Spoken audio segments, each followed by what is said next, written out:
snow drifted through the shattered forests of the Ardennes in 1944. An American infantryman raised his rifle, while hundreds of yards away, a German soldier did the same. Both men had survived the chaos of war. Both trusted their training, and both knew that the next few seconds could decide who lived and who died. For decades, Germany had carried a reputation for producing some of the world's finest marksmen. Their soldiers were known for discipline, precision, and battlefield experience. But across the battlefields of World War II, a surprising pattern emerged. Ordinary American riflemen were often able to match and sometimes overpower the legendary German shooters. The question was simple. How could inexperienced American soldiers compete against some of the most feared riflemen in history? The answer began long before the war reached Europe. In the United States, shooting was deeply connected to everyday life.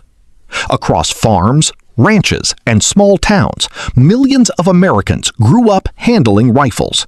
Hunting with family members, practicing at shooting clubs, and participating in marksmanship competitions gave many future soldiers years of experience before they ever joined the military. A rifle was not just a weapon, it was part of American culture.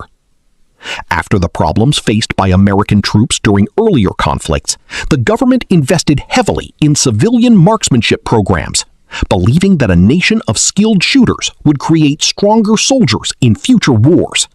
Germany took a different approach. The German military built a reputation around professional training, strict discipline, and highly organized infantry tactics. German soldiers received excellent instruction and were often extremely skilled with their weapons.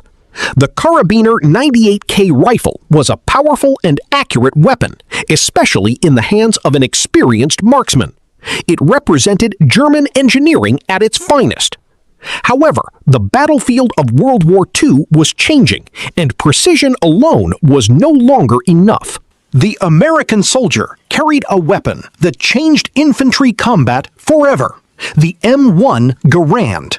General George S. Patton famously called it the greatest battle implement ever devised.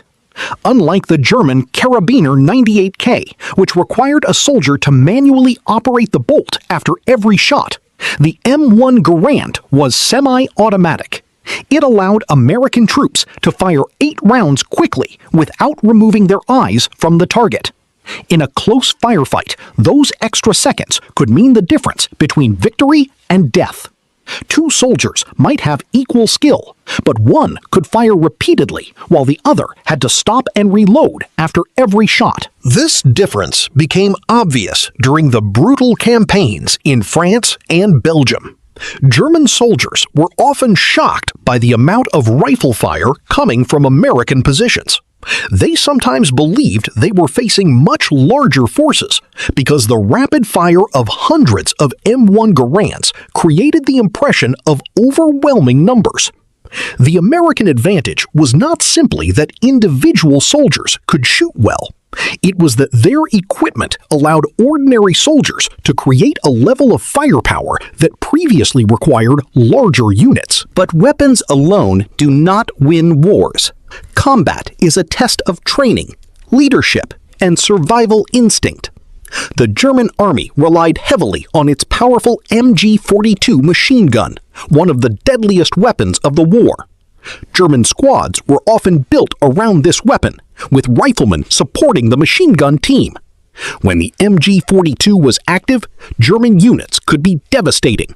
But when it was destroyed, suppressed, or forced to move, German riflemen had to carry more responsibility. American infantry tactics focused heavily on maintaining constant pressure. Soldiers were trained to use their rifles aggressively, creating overwhelming fire while advancing. Instead of depending on a single weapon, American squads spread their firepower across many soldiers. Every infantryman with an M1 Garand became a serious threat. A battlefield filled with dozens of semi-automatic rifles created a completely different experience for the enemy. The ultimate test came during the Battle of the Bulge in December 1944. Germany launched its final major offensive through the frozen forests of Belgium, hoping to split the Allied armies and change the course of the war.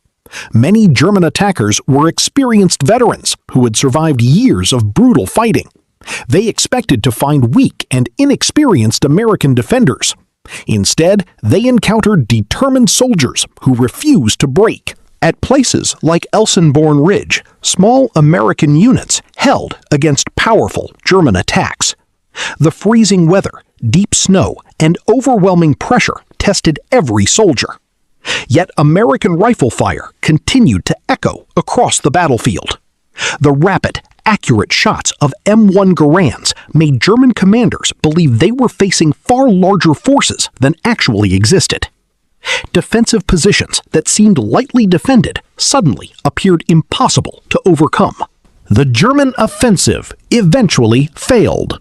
The Battle of the Bulge became the final major attempt by Germany to regain the initiative in the West. The failure showed that battlefield success was not determined only by reputation, experience, or individual marksmanship. A great shooter with a slower weapon could be defeated by an average shooter with better tools, better tactics, and better support. So why couldn't German marksmen consistently outshoot the average American rifleman? The answer was not that German soldiers were inferior. Many German troops were highly skilled, courageous, and experienced fighters. The difference was that America created a system where ordinary soldiers could perform at an extraordinary level. Civilian shooting experience, the revolutionary M1 Garand, aggressive infantry tactics, and massive industrial power combined to give the American rifleman a unique advantage.